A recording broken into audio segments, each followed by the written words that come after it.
এ শুধু মাঠের লড়াই নয়, এটা খেলোয়াড়দের বল দখলের এমন এক রণক্ষেত্র যার উত্তাপ শুধু স্পেনেই নয়, ছড়িয়ে পড়ে প্রশান্ত থেকে আটলান্টিক পাড়ে, সাইবেরিয়া থেকে তাসমানিয়ার কুটিরে। এল ক্লাসিকো তাই ফুটবল ভক্তদের কাছে বহু আকাঙ্ক্ষিত এক নাম।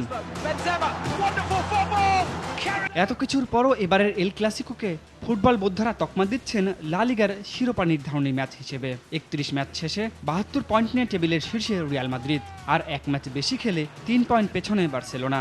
গেল ২ মৌসুমে মাত্র ৩ পয়েন্টের ব্যবধানে শিরোপা ঘরে তুলেছে কাতালানরা। এবার তাই ৫ বছর পর আশার প্রাসাদ গড়েছে জিদান শিষ্যরা। সাম্প্রতিক ফর্ম কথা বলছে মাদ্রিদের জায়ান্টদের পক্ষে। চ্যাম্পিয়ন্স লিগের সেমিফাইনাল নিশ্চিতের পর লিগেও জয়রথ চলছে রোনালদো বেনজিমাদের। এছাড়া জিদানের অধীনে খেলা দুটি এল ক্লাসিকোর একটিতেও হারেনি ব্ল্যাঙ্কোসরা। একটি জয়, বাকিটা ড্র।